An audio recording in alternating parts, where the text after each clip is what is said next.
नमस्कार, कैसे हैं? नमस्कार, मैं हूं राकेश, आप लोगों के सामने स्वागत करता हूं। उम्मीद करता हूं बहुत अच्छे होंगे आप लोग। और केवीएस पीआरटी के अंतर्गत यूपी पीआरटी के लिए, यूपी पीसीएस के लिए बहुत इंपॉर्टेंट लेक्चर, हिस्ट्री का दूसरा लेक्चर। ये वही पीडीएफ है जो मुझे कंप्लीट करनी है। इसमें 30 क्वेश्चन थे, 20 क्वेश्चन हो गए थे, 10 क्वेश्चन अभी फटाफट निपटा देने हैं। टॉपिक है वायसराय। वायसराय के ऊपर हमारी और भी पीडीएफ हैं जो कि आप के सामने आएंगी। और उसके बाद मतलब इन लेक्चर्स के बाद वायसराय का टॉपिक ऐसा हो जाएगा कि आपका कोई भी क्वेश्चन कभी गलत नहीं होगा। सारे वायसराय हमें करने की नीड नहीं होती है। वही वायसराय ज़्यादा इंपॉर्टेंट होते हैं जिनके बड़े इनिशिएटिव्स होते हैं, बड़े काम होते हैं, ये पूछे जाते हैं छोटी परीक्षाओं में। और बहुत पेकुलियर क्वेश्चन वो निकल के आता है वो पीसीएस लेवल के लिए। तो अगर आप पीआरटी लेवल की परीक्षा के लिए प्रिपेयर कर रहे हैं तो यहाँ से चीज़ें डन हो जाएंगी। 21वां क्वेश्चन आप लोग के सामने है, 21 से लेकर 30 तक। बहुत कम समय लूँगा आपको, निपटा देते हैं। लॉर्ड कॉर्नवालिस के ऊपर एक और क्वेश्चन है कि लॉर्ड कॉर्नवालिस डैश के लिए जाने जाते हैं। किसके लिए? बंगाल में स्थायी राजस्व व्यवस्था के लिए। नाम बदल देते हैं लोग, स्थायी बंदोबस्त व्यवस्था या स्थायी जो भू राजस्व प्रणाली थी या लैंड टैक्स जो रेवेन्यू सिस्टम था उसके परमानेंट सेटलमेंट बहुत फेमस नाम था। हाँ जी बिल्कुल, ये ऑप्शन आपका करेक्ट है। ठीक है, दूसरे तो ऑप्शन गलत है आपके। 1791 में 1791 में ये इन्होंने इंप्लीमेंट किया था, तो एकदम सही आंसर हो गया। हमारा ऑप्शन है ए। समय व्यर्थ नहीं करना। लॉर्ड कॉर्नवालिस को 2-3 बड़े काम थे। इन्होंने प्रशासनिक सुधार काफ़ी किए थे, ठीक है, और रेवेन्यू सिस्टम को इम्प्रूव किया था। ठीक, नेक्स्ट क्वेश्चन की ओर अगर हम चलेंगे तो भारत किस वायसराय के काल में स्वतंत्र हुआ? इतना बेसिक सा क्वेश्चन, बहुत इजी सा क्वेश्चन। भारत की जब आज़ादी हुई तो इसमें कौन थे वायसराय? Lord Mountbatten. डन, कुछ भी है नहीं है। लॉर्ड माउंटबेटन के समय में भारत की आज़ादी हुई थी। तो क्वेश्चन ऐसे बनेगा कि स्वतंत्र भारत के पहले वायसराय भी कौन थे? लॉर्ड माउंटबेटन ही थे। क्वेश्चन बनेगा स्वतंत्र भारत के पहले भारतीय वायसराय कौन थे? सी राजगोपालाचारी थे, है ना। अंग्रेजों का आखिरी वायसराय कौन था? लॉर्ड माउंटबेटन थे। कहीं भी क्वेश्चन घूम के आए, इस प्रकार से आपको करना होगा। नेक्स्ट क्वेश्चन की ओर। भारत छोड़ो आंदोलन के समय भारत के वायसराय कौन थे? देखिए, भारत छोड़ो आंदोलन कभी हुआ? 1942 में। गांधी जी का बहुत ही लीथल, बहुत ही स्ट्रॉन्ग जो मूवमेंट था 1942 में, करो या मरो, है ना, अंग्रेजों भारत छोड़ो का नारा दिया गया। इस समय वायसराय कौन थे? लॉर्ड लिनलिथगो, इरविन, माउंटबेटन या वेवेल?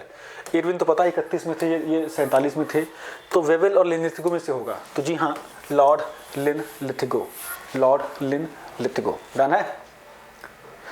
लॉर्ड लिनलिथगो और वेवेल एक बड़ी यूनिक सी प्रशासन को मैच करते हैं, वो मुझे बताइएगा क्या था। ठीक है, वैसे इनके काल में ही भारत में पहली अंतरिम सरकार बनी थी, याद होगा आपको, 1937 वाली। डन, तो ये ऑप्शन आपका करेक्ट है। नेक्स्ट क्वेश्चन, किस चार्टर एक्ट के साथ चीन के साथ ईस्ट इंडिया कंपनी का जो एकाधिकार था व्यापार का वो खत्म हो गया? देखिए, आपको जैसे बताया था हमने पहले कि जब ईस्ट इंडिया कंपनी इंडिया में आई तो उसके पास मोनोपोली पेपर था, मोनोपोली राइट था कि ईस्ट इंडिया कंपनी के अलावा कोई भी ब्रिटिश एंटिटी भारत में या और चीन में ट्रेड नहीं कर सकती, यही करेंगे ट्रेड, है ना। बाद में 1813 में कंपनी का ये मोनोपोली खत्म कर दिया ब्रिटिश सरकार ने कि नहीं, अब आपके अलावा कोई और भी भारत में निवेश कर सकता है, भारत में व्यापार कर सकता है। तो 1813 में वो मोनोपोली खत्म हुई, लेकिन चीन वाली मोनोपोली बनी हुई थी कि चीन में यही करेंगे। 1833 वाले चार्टर में चीन के साथ व्यापार का भी एकाधिकार खत्म कर दिया गया। ठीक, डन है। चलो, सी ऑप्शन करेक्ट है। Next question, Pitt's India act. Pitt's India act क्या था? पिट्स इंडिया एक्ट 1784 में आया था। बच्चे क्वेश्चन खूब इससे आते हैं। पिट्स इंडिया एक्ट 1784 में आया था। ये क्या था? एक संकल्प पत्र था, एक श्वेत पत्र था, व्हाइट पेपर था, एक नियामक मतलब कि लॉफुल एक्ट था, मतलब जिसमें कानूनी, जिसमें कोई रूल रेगुलेटरी बनाई, रेगुलेशंस कुछ नहीं बनाई गई थी। जी हाँ, ये एक रेगुलेशंस का ही एक पूरा एक्ट था जिसमें कि कुछ नए नियम बनाए गए, कड़े नियम बनाए गए कंपनी के काम को पकड़ने के लिए, रोक लगाने के लिए। एक्चुअली जो ईस्ट इंडिया कंपनी थी वो बहुत ज़्यादा निरंकुश हो चुकी थी। जब वहाँ ब्रिटेन की सरकारों को पता लगा कि इनके ऊपर अंकुश लगाना थोड़ा जरूरी है, बिकॉज ये पॉलिटिकली बहुत ज़्यादा एक्टिव हो गए थे, है ना, और जिसकी वजह से हमेशा यहाँ पे अनप्रेसिडेंटेड सिचुएशन, मतलब अप्रत्याशित सिचुएशन बनी रहती थी। तो इसमें बोला गया भाई कि एक बोर्ड ऑफ कंट्रोल की स्थापना की जाएगी।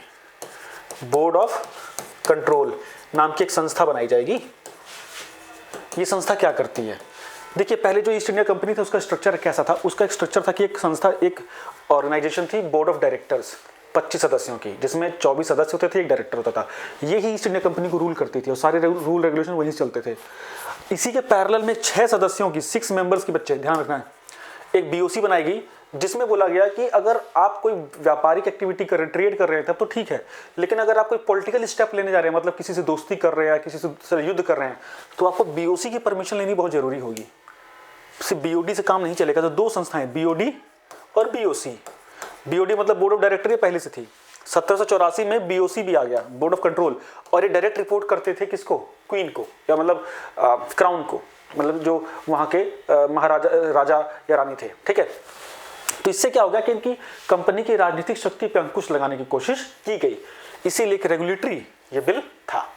तो बहुत अच्छे से ध्यान रखना है, क्वेश्चन यहाँ से आते हैं। डन।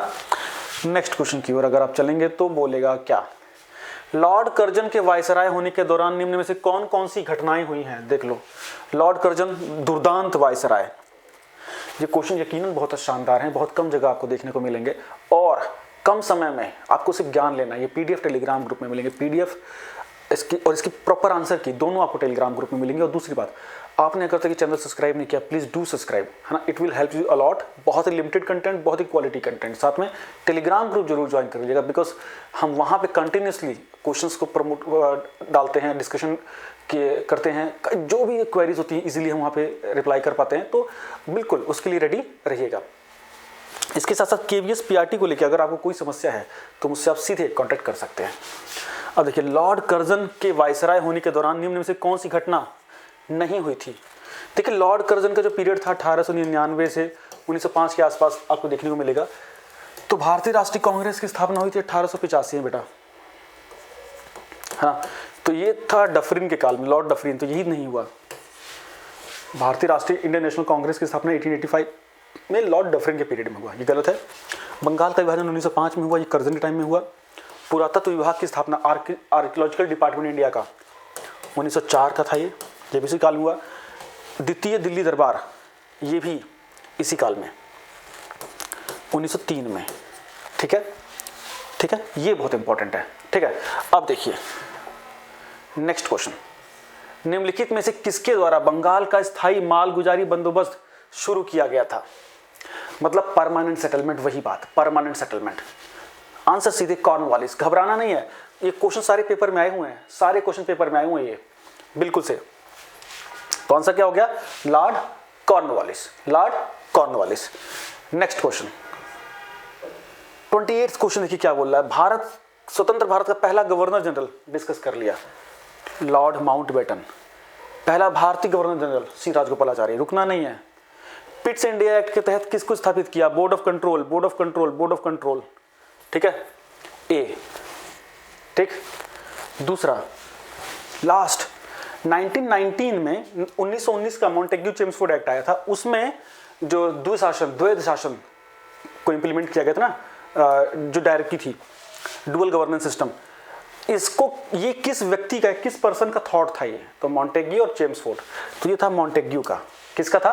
मॉन्टेग्यू का। 10 क्वेश्चन आसानी से हो गए, 10 मिनट भी नहीं लगे। ऐसे ही पढ़ना है, पीडीएफ टेलीग्राम ग्रुप पे दे रहा हूँ। Thank you, bye bye.